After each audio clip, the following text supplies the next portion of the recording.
My name is Marcus Chen. I'm 28 years old, and 3 months ago, I won $52 million in the Powerball lottery. But instead of celebrating, I made a decision that would change everything. I told no one. Not my parents, not my siblings, not even my best friend. Instead, I did something that might sound crazy. I tested them. If you're watching this, drop a comment telling me what you'd do if you suddenly became a millionaire. Would you tell your family immediately? Hit subscribe because this story might change your mind completely about who you can trust when money gets involved. Before that life-changing Tuesday night, my existence was painfully ordinary. I worked as a graphic designer at a small advertising agency in Denver, making $45,000 a year.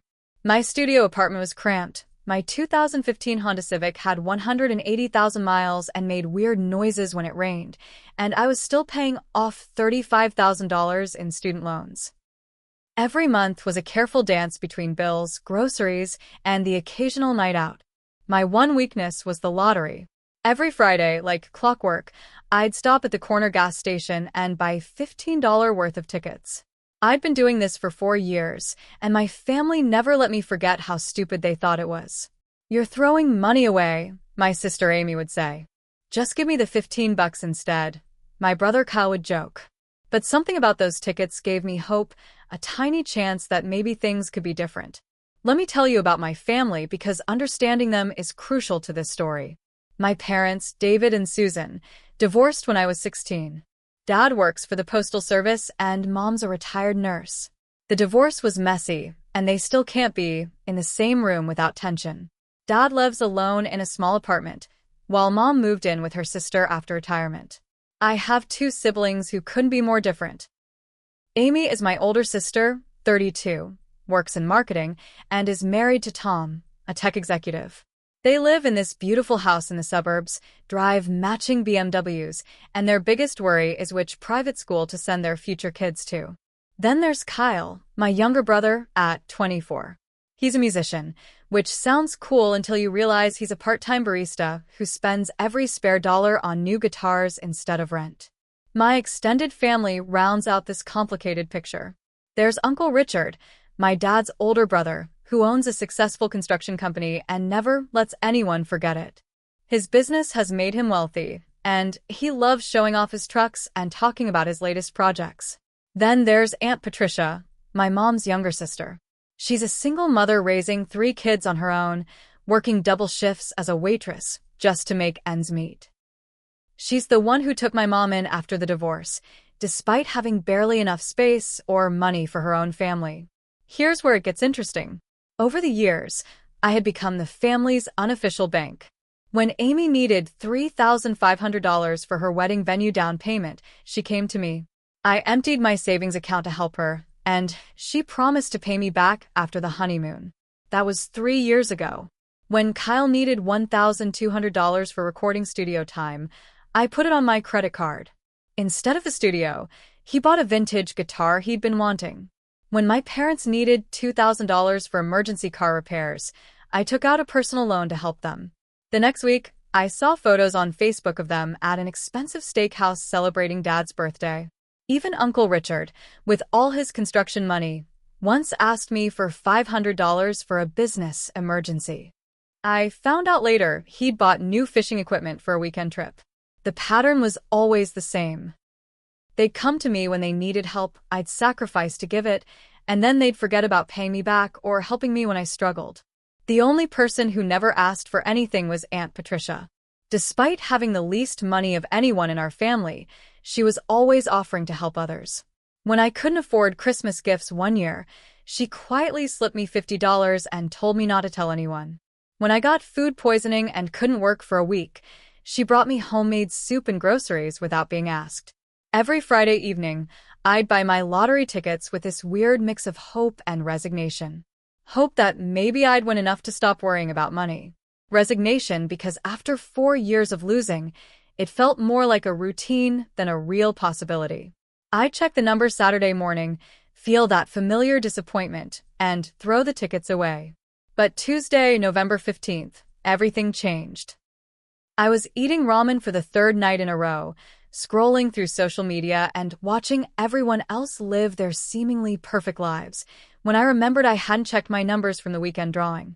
I pulled up the lottery app on my phone, expecting the usual disappointment. The first number matched. Then the second. My heart started beating faster. Third number, fourth, fifth.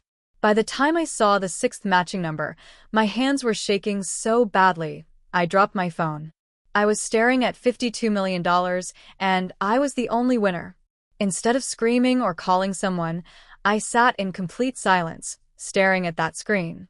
That's when the first thought hit me. I'm not telling anyone. Not yet. I didn't sleep that night. Instead, I spent hours on my laptop researching what happens to lottery winners. What I found terrified me more than being broke ever had. Story after story of winners whose lives fell apart after their windfall. Families torn apart by greed, friends who suddenly appeared with sob stories and outstretched hands, people who went from having nothing to losing everything within a few years. The statistics were brutal. 70% of lottery winners go broke within 7 years. Not just broke, but often worse off than before they won. Marriages destroyed, children estranged, bank accounts emptied by relatives who felt entitled to a piece of the prize. One winner said the worst part wasn't losing the money, it was learning who his family was when they thought he had millions to spare. That's when I decided to keep my win secret, at least until I could figure out how to handle it properly. The next morning, I called in sick to work and made an appointment with Jennifer Martinez, a wealth management specialist whose name I found online. Her office was in a downtown high-rise, all glass and marble, and I felt completely out of place walking in wearing my discount store clothes. "Miss Chun," she greeted me with a professional smile. "What can I help you with today?" I placed the lottery ticket on her polished desk. "I need to know how to claim this without anyone finding out it was me." Her eyes widened slightly as she examined the ticket, then she nodded with understanding. "You're not the first person to sit in that chair with this exact request. And frankly, you're showing more wisdom than most winners do." Over the next 2 hours, Jennifer explained my options. In Colorado, lottery winners could claim prizes through blind trusts that would keep their identities completely private. She walked me through setting up the trust, how taxes would work, and the importance of assembling a team of financial advisors, accountants, and lawyers to manage such a large sum responsibly. "The biggest mistake winners make," she told me, "is telling people too soon. Once that information gets out, there's no putting it back in the bottle. You'll have friends, family, and strangers coming out of the woodwork with their hands out. Some will be genuine, but most will see you as a solution to their problems rather than a person." I nodded, feeling relieved that my instinct to stay quiet had been right. "I want to do this properly. I don't want this money to ruin my life or my relationships." Smart thinking. Take your time deciding who to tell and when. The money will still be there when you're ready. As I left Jennifer's office with a folder full of documents and a clear plan for claiming my winnings, I felt both excited and burdened. I had more money than I'd ever dreamed of, but I couldn't share this life-changing news with anyone. I'd be living a double life, pretending to be the same struggling graphic designer while secretly being a multimillionaire. The next 2 weeks were surreal. I went to work every day, complained about bills with my coworkers, and drove my beat-up Honda, all while knowing I had enough money to never worry about anything again. The hardest part was keeping it from my best friend, Jake. We'd been friends since college, and I told him everything. But every time I started to say something, Jennifer's warnings echoed in my head. During this time, I started observing my family differently. At Sunday dinner at my mom's place, I listened more carefully to how they talked about money and each other. Amy complained about her mortgage while wearing a $300 purse. Kyle asked Mom for grocery money while showing off his new $800 guitar pedal. Uncle Richard bragged about his latest business success while my Aunt Patricia sat quietly, probably calculating if she could afford to contribute to the family birthday gift we were planning. That's when the idea hit me. What if there were a way to find out how my family would react to my success without actually revealing it? What if I could test their character before deciding who to trust with my secret? The plan formed gradually. Instead of telling them I'd won money, I'd create a scenario where I desperately needed their help. Not a huge amount, but significant enough to require real sacrifice from most of them. I'd approach each family member with the same story and see who would step up when I needed them, without any prospect of getting something in return. I spent days crafting the perfect cover story. It needed to be believable, urgent, and specific enough to feel real. I settled on a medical emergency. I'd tell everyone that I'd had appendix surgery, but my insurance company was denying coverage due to a technicality. I needed $8,000 to pay the surgeon's fee to avoid having it sent to collections and ruining my credit. It was a large enough amount to be significant, but not so huge that it would seem impossible to repay. Jennifer helped me finalize the trust paperwork and claim process. Within 3 weeks of buying that ticket, I was officially a millionaire, with the money safely invested and managed by professionals. My daily life remained the same, but now I had a secret mission: find out who in my family cared about me as a person, not just what I could do for them.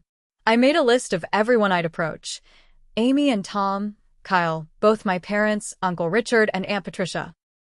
I even decided to test my best friend, Jack, as a control, to see how someone outside the family would react. I wrote down my predictions for each person's response, based on their personalities and past behavior. Then, with a mix of nervousness and determination, I picked up my phone and made the first call. It was time to find out who my real family was. I decided to start with Amy, figuring her response would set the tone for what I could expect from the rest of the family. We met at an upscale coffee shop near her marketing firm, the kind of place that charges $6 for a latte. She arrived perfectly dressed as always, checking her phone and looking every inch the successful professional. "Marcus, you sound stressed on the phone. What's going on?" she asked, settling into the plush chair across from me. I took a deep breath and launched into my prepared story. "Amy, I hate to bring this up, but I'm in serious trouble. Last week I had to have emergency appendix surgery. Everything seemed fine with insurance initially, but now they're saying they won't cover it because I went to an out-of-network hospital during the emergency." Her face immediately showed concern. "Oh my God, Marcus. Are you okay now? That's terrible about the insurance." "I'm healing fine, but here's the problem. The surgeon is demanding payment of $8,000 within 2 weeks, or they're sending it to collections. My credit would be destroyed, and I'd never be able to get a car loan or rent a decent apartment again." I let my voice crack slightly.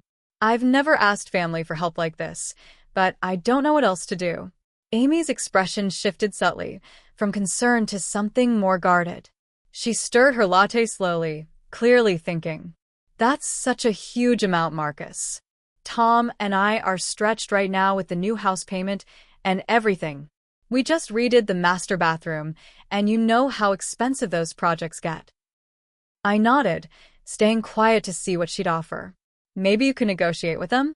Or get a medical loan. I mean, $8,000.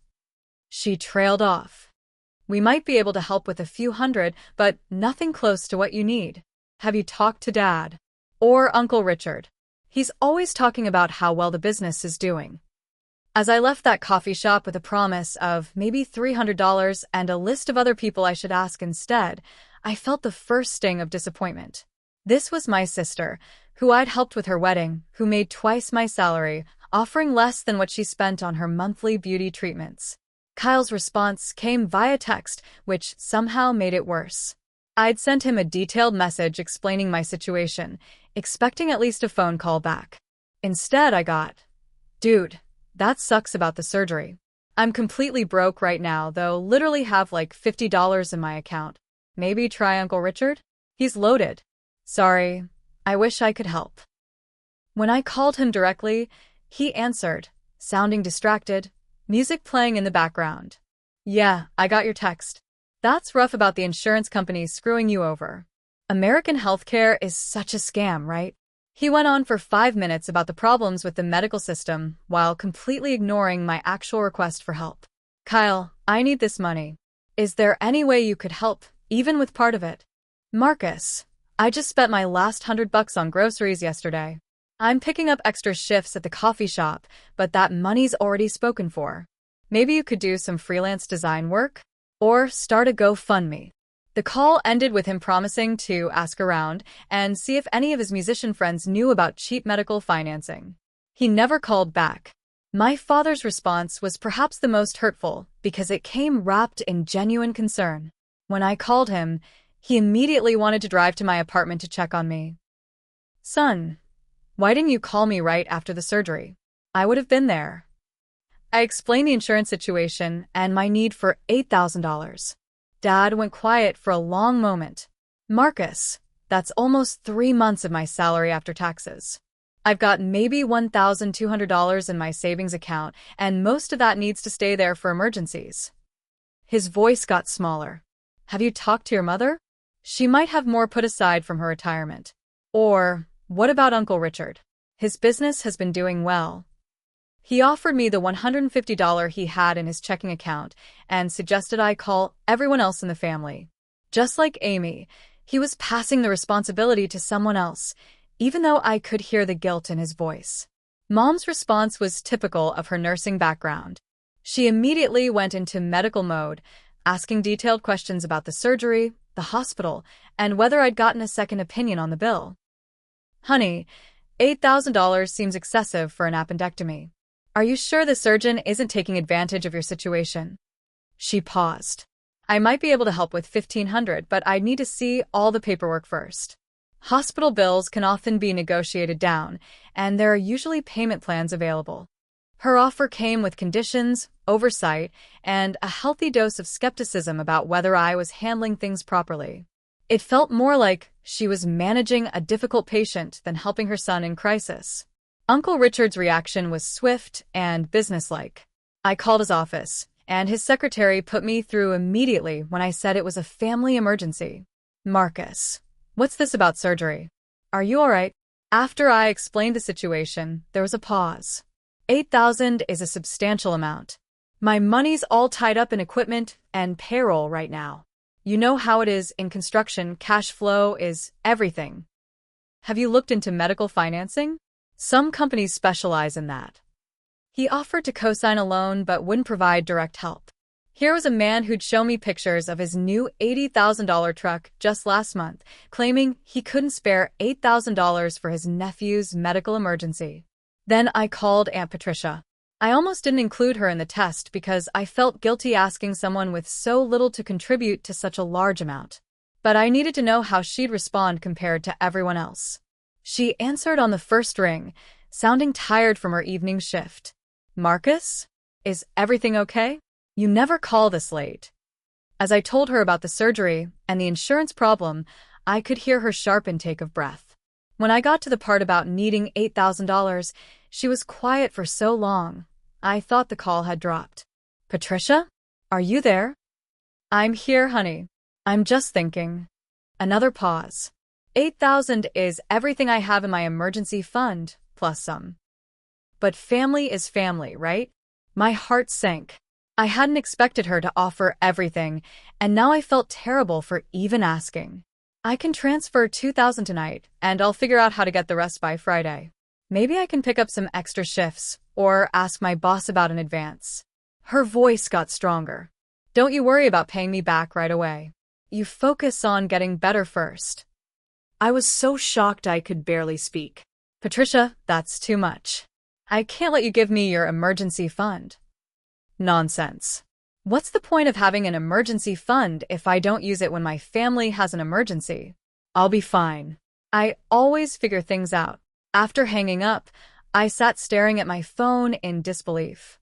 The woman with the least money had just offered to give me everything she had, while my wealthy relatives had found reasons why they couldn't help. As a final test, I called my best friend Jake and told him the same story. "Dude, that's horrible about the insurance. Those companies are evil." He was quiet for a moment. "I've got about $1,200 in my savings account. It's not much, but it's yours if you need it. We can figure out how to get the rest somehow. Maybe we could set up a payment plan with the hospital, or I could ask my parents to help." Not even family, and Jake immediately offered what he had. As I compiled the results of my test, the pattern was clear and heartbreaking. The people with the most money had the most excuses. The people with the least had the biggest hearts. Only two people had offered real help without conditions: Aunt Patricia, who'd offered her life savings, and Jake, who wasn't even related to me. I had my answer about who I could trust. The question now was what to do with that knowledge. The weight of what I discovered hit me like a physical blow. Over the next few days, I couldn't stop thinking about Aunt Patricia's offer. While my wealthy relatives had found excuses, she'd been willing to give me her entire emergency fund without hesitation. The guilt was eating me alive. I did some research that made everything worse. Patricia had been working double shifts for 8 months to build up that $2,000 emergency fund. She'd been saving for a car repair her mechanic said was inevitable, and she'd been skipping meals to make sure her kids had enough food. The money she'd offered me represented months of sacrifice and represented her only financial security. Meanwhile, I'd learned that Amy and Tom had just booked a $5,000 vacation to Hawaii. Uncle Richard had bought a new boat trailer the same week. He told me his money was tied up. My parents had gone out to dinner twice that week, something they rarely did, because of money. I couldn't let Patricia sacrifice her security for a lie. I had to tell her the truth. 3 days after our phone call, I drove to her small apartment with groceries, as I did most weeks. Her kids were doing homework at the kitchen table, and she looked exhausted from pulling extra shifts to help me. "Patricia, we need to talk. Privately." We stepped out onto her tiny balcony, and I took a deep breath. "I need to tell you something, and I hope you can forgive me. I didn't really need surgery. I'm not in any medical debt. I made the whole thing up." Her face went through several expressions: confusion, surprise, and then understanding. "You were testing us." I nodded, unable to meet her eyes. "I recently came into some money, and I wanted to know who in our family would actually help me if I needed it, versus who just sees me as useful when they need something." "How much money?" she asked quietly. $52 million. I won the lottery." Patricia was quiet for a long moment, looking out at the parking lot where her 15-year-old Honda sat next to cars that were falling apart. And I was the only one who offered to help. You and Jake. Everyone else had excuses or offered tiny amounts with conditions. My voice cracked. "Patricia, you offered me everything you had. Money is saved by working double shifts and skipping meals." I felt sick about it. She turned to look at me, and I expected anger or hurt. Instead, her eyes were sad but understanding.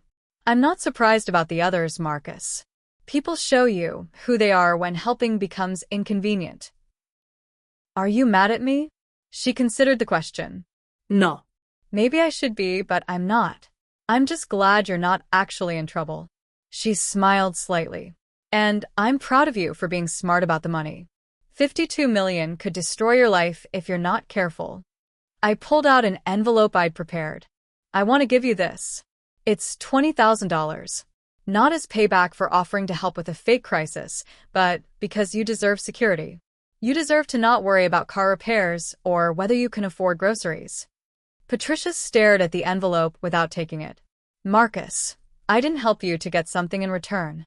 "I know. That's exactly why you deserve it." I pressed the envelope into her hands. "This isn't charity, and it's not payment. It's what family should be, taking care of each other because we can, not because we have to." She finally accepted the envelope, tears in her eyes. "What are you going to do about the others?" "I don't know yet. But they showed me who they really are, and I can't pretend I didn't see it." 2 weeks later, I organized a family dinner at a restaurant, telling everyone I had an important announcement. As they gathered around the table, my parents, Amy and Tom, Kyle, Uncle Richard, I felt strangely calm. "Thank you all for coming. I wanted to update everyone on my medical situation and thank you for your concern and offers of help." Several people shifted uncomfortably, probably wondering if I was about to ask for money again. The good news is I didn't need the surgery after all. False alarm. The doctors figured out it wasn't my appendix. Technically true, it had never been my appendix. Relief was visible around the table. Amy smiled. "Oh, thank goodness. We were so worried." "I'm sure you were," I said evenly. It was interesting to see how everyone responded when I thought I was in crisis. really showed me a lot about our family dynamics. Uncle Richard cleared his throat. Well, like I said, if you'd really needed help, we could have figured something out. Right. Like how Amy offered $300 while planning a $5,000 vacation. Or how you couldn't spare $8,000 while buying a new boat trailer the same week. The table went silent. Amy's face flushed. Marcus, that's not fair. We all have our own financial responsibilities. You're absolutely right. We do. Which is why I've decided to adjust my own responsibilities accordingly. I stood up. I'll still be polite at family gatherings, but I won't be the person you call when you need help anymore. I'm not your emergency fund. Kyle tried to lighten the mood. Come on, man. We're family. Family helps each other, I replied. Some of us learned that lesson. Others didn't. As I left the restaurant, I felt lighter than I had in years. The money hadn't changed who anyone was. It had just revealed who they'd always been. And now I knew exactly who deserved a place in my new life. 1 year later, my life was completely transformed, but not in the ways I'd initially imagined. I'd moved into a comfortable but modest home in a quiet neighborhood, and 3 blocks away, Patricia lived in a beautiful single-story house with a yard for her kids. Her medical bills were covered, her car was reliable, and for the first time in years, she wasn't working double shifts. I'd started a nonprofit foundation focused on helping small local businesses with their graphic design needs, something that gave my work meaning beyond just making money. The irony wasn't lost on me. I'd finally found my passion when I no longer needed the paycheck. My relationships with most of my family had settled into something polite but distant. We still attended family gatherings, exchanged pleasantries, and maintained the basic structure of being related. But the pretense of deep emotional connection had fallen away, and honestly, that felt healthier for everyone involved. The interesting thing was, I'd helped all of them anonymously over the past year. When Amy and Tom faced foreclosure after Tom lost his job, an anonymous donor paid off their mortgage. When Kyle's band got a recording contract offer but couldn't afford studio time, a mysterious benefactor covered the costs. When my parents needed major home repairs, the contractor told them someone had already paid the bill. They never knew these gifts came from me, and I preferred it that way. I could help them without the complications that come with gratitude, expectations, or guilt. They got what they needed, and I got to be generous without drama. Patricia and Jake were the only ones who knew about my winnings, and they remained my closest relationships. Real love, I'd learned, doesn't keep score. It gives freely without expectation, but it also respects boundaries and honesty. The money had given me something more valuable than financial security. It had given me clarity. I finally understood that my worth wasn't determined by what I could give to others, but by who I chose to be when nobody was keeping track. Sometimes the best gift money can give you isn't what you can buy, but what you can finally see clearly.